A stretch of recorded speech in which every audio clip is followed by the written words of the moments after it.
Hey, what's going on out there, YouTube family? This is Sammy Leggett here representing Team JVS. I'm back here again for another movie review. Now, this is a film that is a part of Fantastic Fest. I had the luxury of being able to actually watch it, screen it, and I'm going to be giving you guys my unfiltered thoughts on She Will. Now, She Will centers around a person named Veronica. Veronica has gone through a double mastectomy, and essentially that's the removal of her breasts.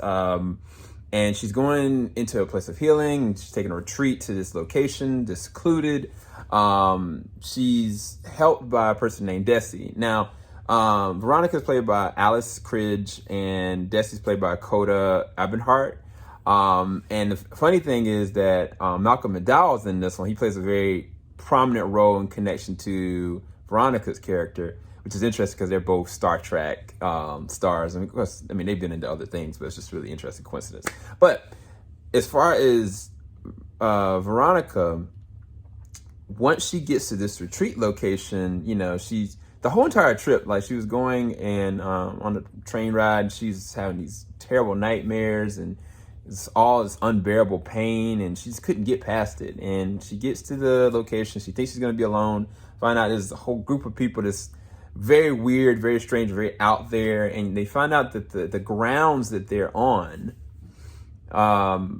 presumably were grounds where, you know, women were persecuted for possibly being witches and burned, and there's a lot of background things that were elementally deep-seated, literally in the soul.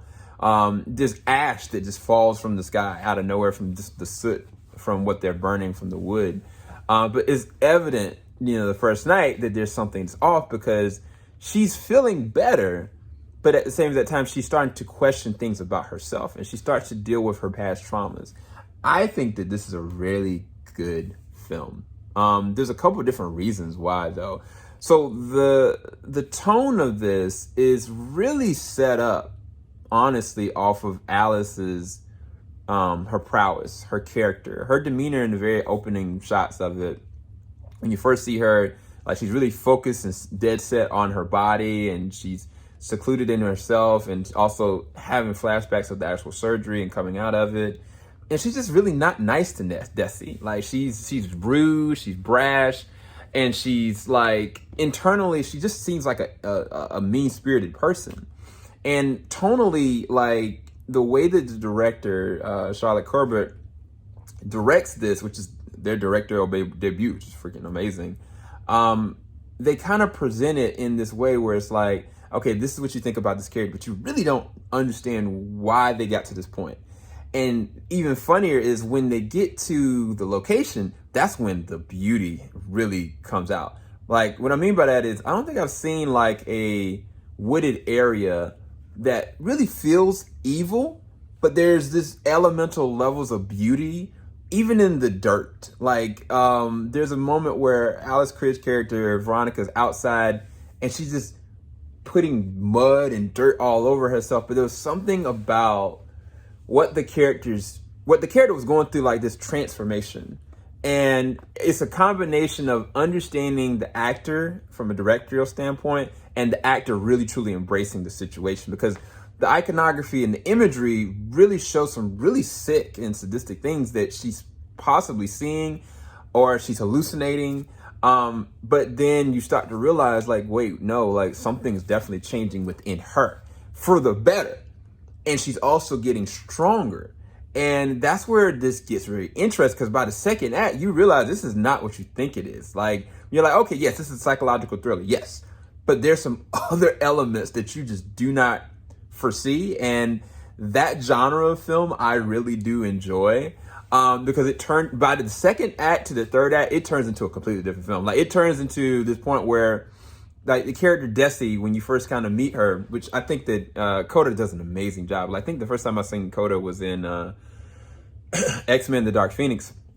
But she plays this, like, really sincere-hearted person that at first you're kind of like, oh, she's this young Thundercat, like, just trying to go and get this job done. She's just dealing with this evil lady. But no, like, she really, truly cares for Veronica. She really, truly is born for this because of her own circumstance. And it's interesting because there's this underlying story about, like, a mother and a daughter in the woods, which is funny because it contrasts when the character Veronica says in the beginning, you know, she was talking to Desi on the train, like, what do you think about kids? She's like, I despise kids. I never wanted kids. And there's also some things to that as well. And I think this is just written really well. There's different layers to the process of how every single character is made up. Even Malcolm McDowell's character, like there's a moment where he's doing an interview live and something happens and he just kind of has like this mental like snap for a second. And you start to see like different things that like, wait. And what it does, for good or bad, for every single character, whether their motivations are sincere or not, you get a fully realized character. Whereas like somebody like Amy Mason's character, you know, she kind of shows up, but you kind of like, she's really mysterious as well. You don't really understand, but you understand that she understands what's going on. And I think that that's what's so interesting. There's a level of mystery that you really are not going to be able to put your finger on, but you know what's really happening. And I love that about this film. I think the acting was just top notch. The acting from Kota really surprised me, but Alice Krige, she really just immerses herself into it.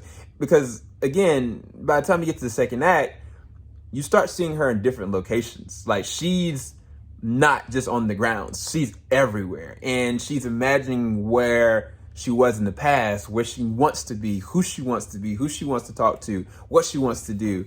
And there's another underlying mystery that the woods is kind of unfolding as well. The other thing is there's some amazing CG. There's some CG that kind of is really, I mean, I kind of didn't expect it in a film like this, just the way that it's shot, but it's very important. Even the sound design. The sound design is also equally important because there's things that are happening, clicking, and certain things that you're like, wait, what is happening?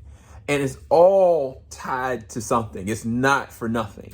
So till this build up to the third act, you're like, whoa. I think the movie that I can kind of compare this to is, and this is not telling you anything, is Let the Right One In, which is a Swedish version, not the Let Me In, but Let the Right One In. Because by the end of that film, you're kind of like, what the heck did I just go through? And she will, in so many respects, does the same exact things. Not that intense. It's not action driven. It's more emotionally driven, as well as the process of the methodology behind the artistry of how this is actually done. Because again, there's so much imagery that's being pushed at you that it feels beautiful even in the midst of the evil undertones that are prevalent throughout the film. I'd rest this at a 9 or 8.5 out of 10. I really was surprised and caught off guard by this film. Hopefully you guys do enjoy my review for She Will. I'll talk to you guys soon. And we have a lot more reviews coming for Fantastic Fest, as well as some other film festivals as well. Keep it locked. JVS Swing will stop. Peace, guys.